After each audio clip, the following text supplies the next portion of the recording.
Nada, muchísimas gracias por la invitación. Ahora sí, ahora Listo. creo que ya las escucho bien. Bueno, antes que nada, muchísimas gracias por esta invitación y en efecto es un libro que tiene como columna vertebral cinco historias muy brutales que tienen que ver sí con la criminalización del aborto, pero sobre todo la criminalización de los cuerpos de las mujeres. Estas 5 mujeres tuvieron emergencias obstétricas, ya sea partos prematuros, partos fortuitos, y después fueron señaladas, acusadas, juzgadas y sentenciadas por el delito de homicidio, con todo lo que esto implica.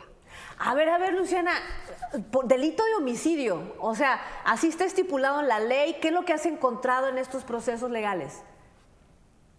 Pues en realidad es como un gris jurídico, hay que decirlo. Evidentemente una emergencia obstétrica no es ningún tipo de delito y mucho menos, ¿no? Es un delito de homicidio, un delito de asesinato, pero lo cierto es que estos pequeños huecos legales, estos grises de la legislación hacen que en algunos lugares de nuestro país, en algunos lugares, sobre todo lugares con contextos vulnerables, lugares alejados de las capitales, los juzgadores pueden hacer digamos, una aberración como esta, ¿no? Como sentenciar a una mujer por el delito de homicidio después de que hayan tenido una emergencia obstétrica que, por supuesto, no depende de ellas. Para ponerles algunos ejemplos, Diana, Ada, una de estas mujeres, por ejemplo, una emergencia obstétrica a causa de la golpiza de su pareja.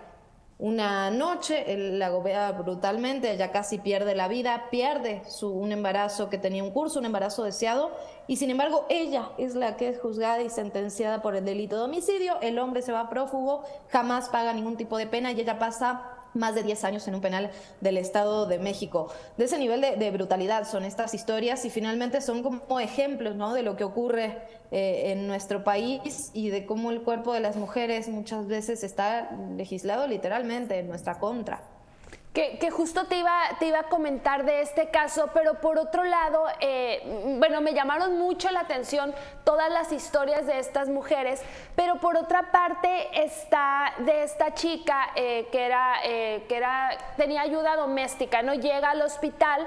Entonces aquí también está la otra parte del lado médico, ¿no? De cómo también ellos quieren protegerse sin ayudar tanto a la mujer, pero protegerse ellos médicamente para después no ser acusados, y todo esto por falta de información.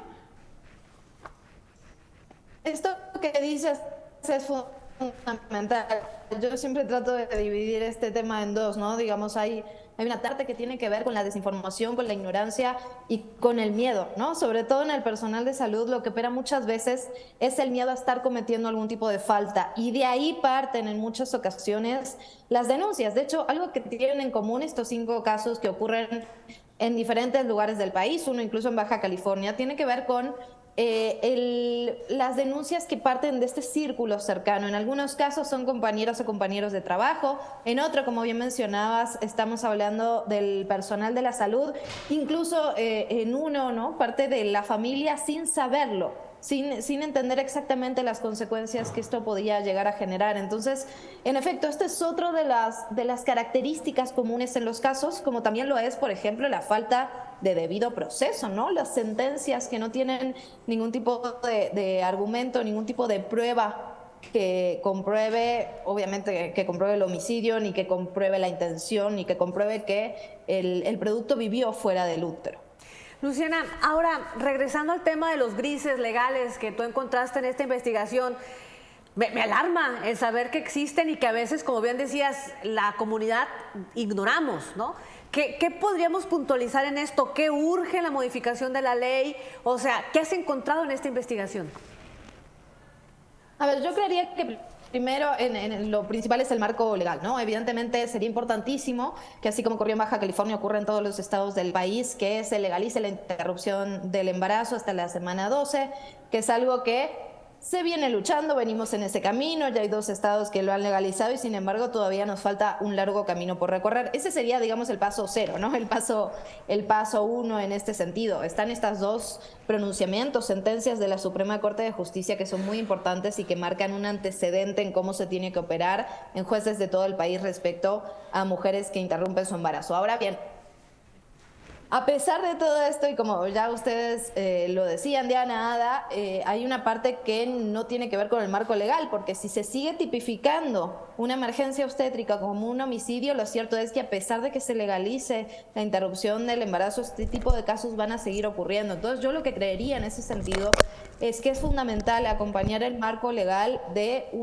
educación, de información, de capacitación a las autoridades, al personal de salud, a los juzgadores, a las juzgadoras, y sobre todo este cambio cultural, ¿no? Que también es el que lleva muchísimo más tiempo. Las leyes, digamos, se modifican, se hacen las modificaciones o se crean nuevas leyes. Sin embargo, para que esto permee en la sociedad, para que permee en la vida de las mujeres, evidentemente el tránsito es mucho más lento y es mucho más difícil, y ahí sí que necesitamos de todos y de todas.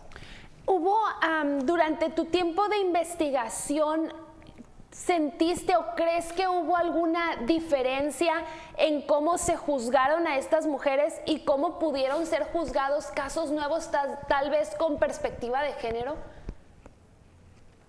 Sin lugar a dudas. En efecto, este tipo de casos solo ocurren cuando todo el sistema ha fallado. Y te pongo, digamos, un ejemplo. En realidad, lo que ocurre es que lo primero que hace el Estado es fallar al momento de otorgarles salud a las mujeres. De una emergencia de salud, de una emergencia obstétrica, donde lo primero que debería haber hecho el Estado es intervenir para garantizar el derecho a la salud de todas. Ahí hay un primer fallo, ¿no? Y después, cuando el Estado finalmente interviene de forma punitiva, interviene para criminalizar. Obviamente, esto no ocurre todo el tiempo, no le ocurre a todas. Yo siempre digo, creo que es un accionar sí sistémico, porque si vemos que hay muchos, digamos, no es un caso aislado, es decir, hay un accionar sistemático por parte de las autoridades, por parte del sistema judicial, y que ocurre no solo en México, sino también en otros países de Latinoamérica, sí estamos hablando de algo sistémico, más no generalizado. Evidentemente no es que esto ocurra en todos los casos. Creo yo que ahí el contexto, digamos, es fundamental. Muchas veces en este tipo de casos estamos hablando de contextos de vulnerabilidad, ya sea porque no hay acceso a la salud, ya sea porque es un contexto de pobreza, ya sea porque es un contexto de violencia. Lo que van a encontrar, digamos, en estas historias, o en muchas de ellas, es un contexto de violencia, ya sea violencia intrafamiliar, ¿no? Como el caso que platicábamos recién, o por ejemplo otro caso que ocurre en Guerrero, que parte de una violación a una mujer por parte de un policía comunitario además. Producto de esa violación viene el embarazo, posteriormente viene la emergencia obstétrica, y después de eso la criminalización a la mujer, y el hombre obviamente prófugo nuevamente, ¿no? El agresor, el violentador. Entonces, pues claro, no ocurre, como bien lo decías, en todos los casos. Tienen que haber muchas fallas del sistema para que una cosa así ocurra, pero lamentablemente sí es algo que ocurre de forma sistemática, ¿no? Y entonces, en ese sentido, me parece interesante como poner luz en esto, porque les cuento, chicas, lo cierto es que muchas veces ni las autoridades mismas saben que esto ocurre, ni siquiera las autoridades que digamos, en su circunscripción ni siquiera tienen esto en la mira, y eso me parece que es importante para recalcar. Así es. Luciana, se nos acabó el tiempo. Nada más rápidamente, a manera de conclusión, para entenderlo, ¿qué es una emergencia obstétrica? Porque hablábamos de una mujer que fue golpeada, que llega muy grave al hospital y aún así es condenada. ¿Qué se entiende legalmente por una emergencia obstétrica? Cuando hablamos de una emergencia obstétrica, hablamos de la interrupción de un embarazo en cualquier momento de este proceso, ya sea un parto fortuito, un parto prematuro, un aborto espontáneo, y que obviamente no depende de la voluntad de las mujeres, ¿no? Es una emergencia de salud, literalmente, donde el producto de la gestación se pierde. Esto nos puede pasar a todas, pues. ¿Y Sí. en qué momento se convierte esto en algo, o sea, que te puedan dar 10 años de cárcel? O sea, me perdí ahí. Pues lo que ocurre en estos casos justo es de ese nivel de surrealismo que tú planteas. Lo cierto es que pasa algo así, las autoridades, en lugar de, como te decía, como de brindar los servicios de salud, lo que hacen es criminalizar. Dicen, estas mujeres asesinaron al producto de la concepción y por eso las vamos a juzgar por el delito de homicidio. Normalmente la intervención, de hecho, se hace incluso en los hospitales, ¿no? Las mujeres se están recuperando, llegan muchas veces las denuncias de este círculo cercano del que ya platicábamos, y a partir de ahí se opera el mecanismo de criminalización. Por eso es tan escandaloso, ¿no? Cómo una emergencia obstétrica, como una emergencia de salud puede transformarse en un delito. Pues en realidad de ninguna manera. Lo cierto es que en nuestro país sigue ocurriendo. Totalmente, pues muchísimas gracias, Luciana, pero antes de despedirnos, tus redes sociales, ¿dónde te podemos encontrar? Gracias, Diana. @Luciana Weiner _, ahí nos seguimos platicando. Claro que sí, muchísimas gracias, Luciana. Dejamos pendiente la charla. Muchísimas gracias. Gracias a ustedes. Pues ahí está, yo nomás quería volver a hacer como Increíble. hincapié en de veras lo que la palabra surrealista creo que aquí Sí, entra totalmente. totalmente, ¿no? Pero En bueno, fin. con esto hacemos pausa comercial, no se despegue, regresamos.